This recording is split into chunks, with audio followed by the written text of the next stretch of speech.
울산고 영어 시험, 악명 놓기로 아주 유명하죠. 그래서 오늘 이 시험을 한번 제대로 해부해 보려고 합니다.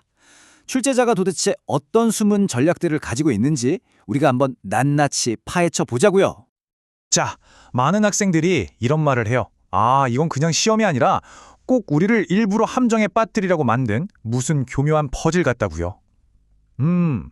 과연 그럴까요? 정말 이 시험 이길 수 없게 설계된 걸까요? 자, 일단 겉으로 보이는 출제 범위부터 한번 살펴볼까요? 예상했던 대로 EBS 교재랑 모의고사가 거의 반반씩 차지하고 있죠? 그런데요, 이건 정말 시작에 불과합니다. 진짜 이야기는 이제부터예요. 네, 바로 이겁니다. 진짜 비밀은 출처가 아니에요. 중요한 건 뭐냐? 바로 원본 지문이 어떻게 교묘하게 바뀌어서 나오느냐? 바로 이 점입니다. 진짜 게임은 여기서부터 시작되는 거죠. 자, 그럼 첫 번째 비밀을 공개하겠습니다.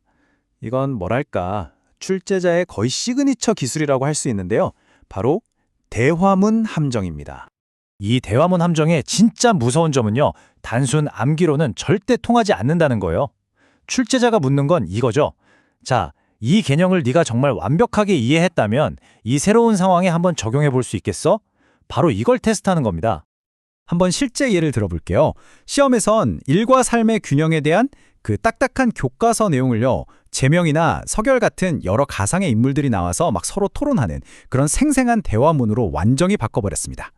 그리고 바로 여기에다가 매력적인 오답이라는 아주 교묘한 함정을 파놓습니다. 이게 뭐냐면 겉으로 보기에는 너무 그럴듯해요. 하지만 자세히 뜯어보면 치명적인 논리적 모순이 숨어있는 그런 선택지인 거죠. 이 인물을 한번 보세요. 자기는 분할자라고 딱 말을 하는데 정작 하는 행동은 뭐예요? 휴가 중에 일을 하잖아요. 이건 분할자가 아니라 통합자의 행동이거든요. 완벽한 논리적 모순이죠. 개념을 그냥 대충 외운 학생들을 걸러내기 위한 아주 전형적인 함정입니다. 좋습니다. 이제 두 번째 비밀입니다. 이건요, 앞에 것보다 훨씬 더 미묘해요. 그래서 더 무서울 수도 있습니다. 이름하여 단어 비틀기입니다. 자, 이 경우를 한번 보세요.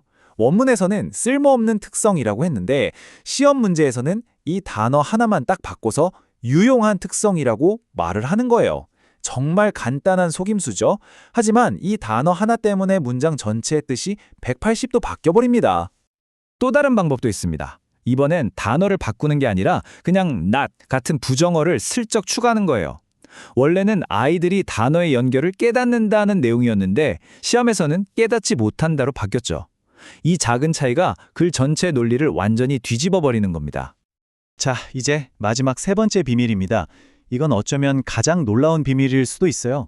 뭐냐면 때로는 정답이 여러분의 기억 속이 아니라 바로 여러분 눈앞에 있는 그 시험지 안에 숨겨져 있다는 사실입니다. 실제로 한 단답형 문제가 그랬는데요.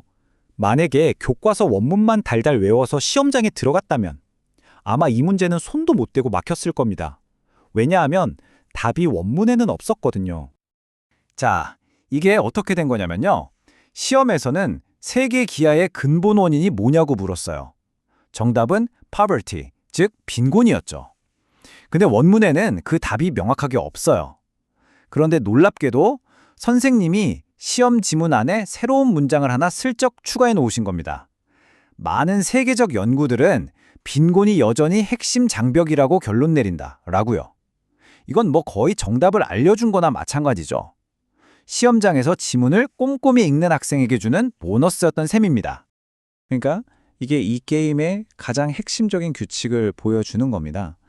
여러분의 기억에만 의존하지 말고 바로 여러분 눈앞에 놓인 그 시험지를 믿으라는 거죠. 어떻게 보면 어디를 봐야 하는지만 제대로 안다면 이 시험은 사실상 오픈북 테스트나 마찬가지인 셈입니다. 자, 이제 출제자의 비밀을 모두 알아냈습니다. 그럼 이제 이걸 어떻게 써먹어야 할까요? 이걸 역으로 이용해서 우리가 게임에서 이길 수 있는 전략을 짜야겠죠? 지금부터 여러분을 위한 승리의 게임 플랜을 공개합니다. 여기 세 가지 실행 계획이 있습니다. 첫째, 개념 정의 노트를 만드는 겁니다. 핵심 개념이 실제로는 어떻게 행동으로 나타나는지를 정리하는 거죠. 둘째, 공부할 때 일부러 핵심 단어를 부정하거나 반의어로 바꿔보면서 의미 변화를 시뮬레이션 해보는 거예요. 마지막 셋째, 시험장에서는 내 기억보다 지문을 믿는 겁니다. 현장 독해를 습관화하는 거죠. 이 세 가지 전략은 우리가 방금 파헤친 세 가지 함정에 각각 완벽하게 대응하는 방법입니다. 이제 여러분의 공부는 단순 암기가 아니라 전략이 되는 겁니다. 이제 어떠세요? 이 시험이 그냥 무서운 괴물처럼 느껴지시나요? 아니죠. 이건 규칙이 있는 게임입니다. 그리고 가장 중요한 건 이제 여러분은 그 규칙을 알게 됐다는 겁니다. 자, 이제 게임을 할 준비가 되셨습니까?